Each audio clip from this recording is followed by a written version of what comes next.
madali yung buhay dito. Hindi madali yung buhay abroad. I feel like now that I've entered into this new business, nagkaroon ako ng access to a lot of Filipinos worldwide. And this is where I see na, uy, it's a universal language pala for all the Filipinos that go abroad. Pare-pareho yung pinagdadaanan. Pagod na pagod na, pero walang natitira, paycheck to paycheck, saktong-sakto lang, 'di ba? So, we really have to be wise with our decisions, with our steps, and be willing also to make that calculated risk.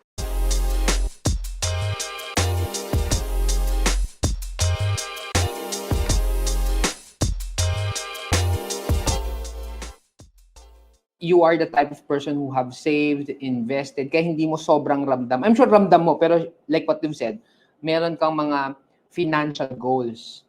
And dyan sa Canada, kasi syempre, di ba, yung impression dyan, madali lang pumunta. Pero sabi mo nga, naghigpit na yung mga regulations.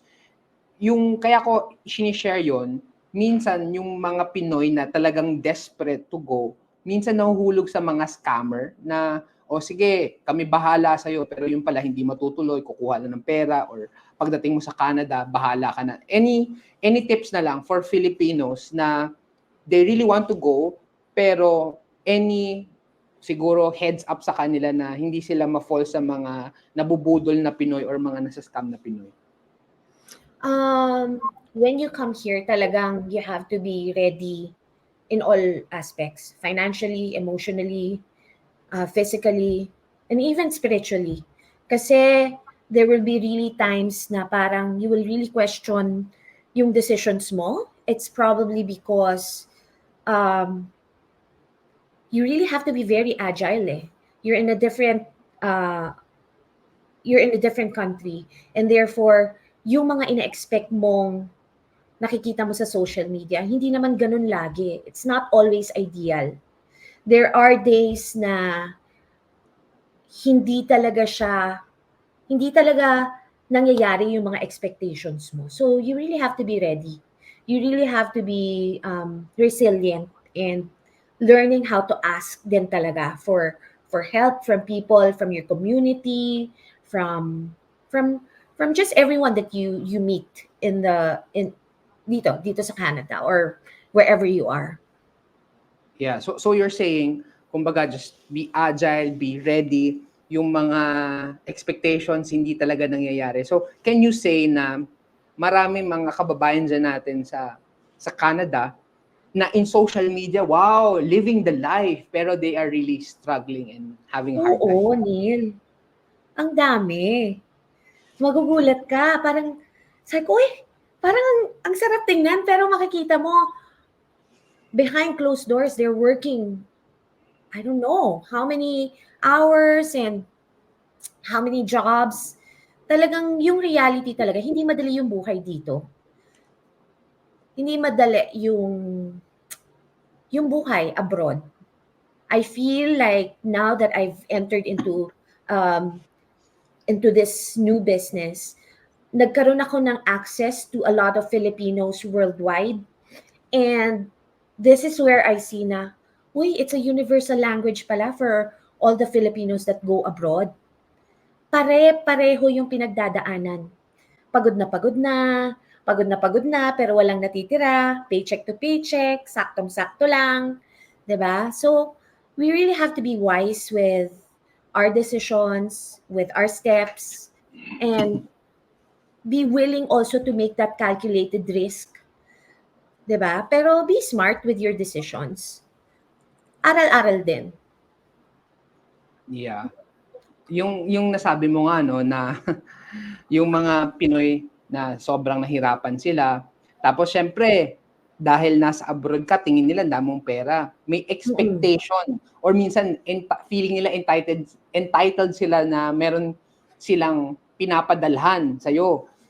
So, siguro yung question ko, no, and ito para sa mga kababayan natin na OFW, whether in Canada or in another country, and medyo yung pinapadalahan nila na family nila, parang mas concerned sa padala kaysa sa kanila. Yung parang hindi na sila kinakamusta. O ate, yung padala mo, may ganito. Tapos yung parang nakikita na lang sila na bank account, ganun. Any encouragement sa kababayan natin. Kasi mahirap yun eh. Parang ginawa ka na ng bank account, di ka na kinakamusta bilang kapamilya.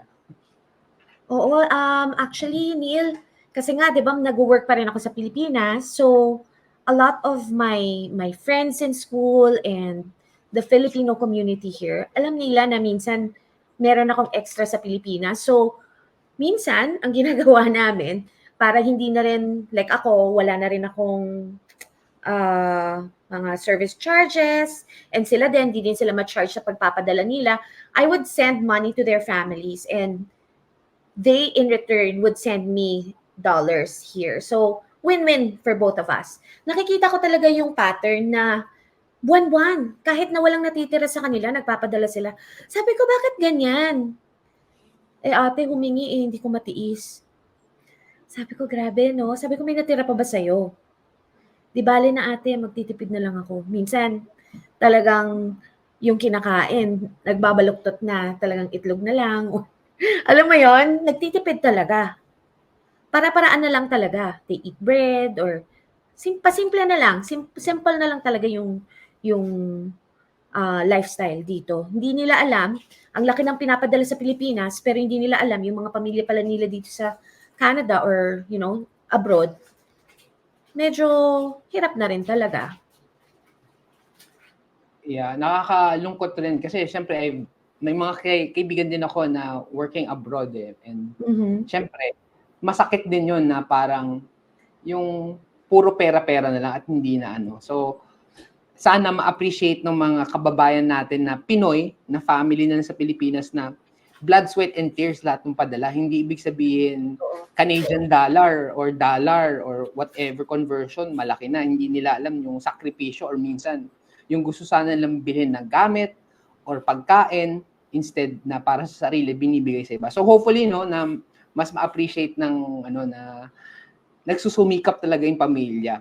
And yun. Grabe yung pains, Neil, kasi when I came here, syempre na-expose talaga ako sa mga estudyante na dahil bago kaming lahat dito, nakikita ko kung ano yung mga pinagdadaanan. Some of them are engineers, pero nagtatrabaho ngayon, kunwari, sa isang fast food. Napipilitang maging cook. Dumadating sa point na talagang, alam mo yon, parang affected na yung health, naninigas na yung mga kamay. Parang nakakaawa, nagkakaroon ng self-pity eh. Kasi nga, parang yung iniwan nilang trabaho sa Pilipinas, super layo sa, like, minsan they question themselves, tama ba na pumunta pa ako abroad? Pero wala eh. They've already sold everything that they have in the Philippines and sumugal na talaga sa buhay dito. So, makikita mo, nakakaawa. Sana lang yung mga families din in the Philippines, kumustahin nyo rin. Check nyo lang kung kumusta sila dito. Minsan kasi rin, ayaw rin magsabi yung mga kababayan natin na nandito abroad din. They would always say, okay lang kami, kasi ayaw nila mag-worry yung family. Pero in reality, hirap na hirap. Yeah. Nakakaano talaga yung Pero at least, it's a good reminder na sinabi mo, kumusta nyo naman yung mga kapamilya nyo nasa abroad? Tanungin nyo naman sila, kamusta work nila, nakakakain pa ba sila? And pero ganun lang talaga magmahal minsan yung mga kapwa Pinoy natin sa pamilya. Even at the expense of their well-being, their lifestyle, especially kung may mga pinapaaral. Hopefully, yung mga pinapadalhan na nasa Pilipinas, hindi yung maging overly dependent na hindi na magtrabaho. Minsan yun yung nagiging downside eh.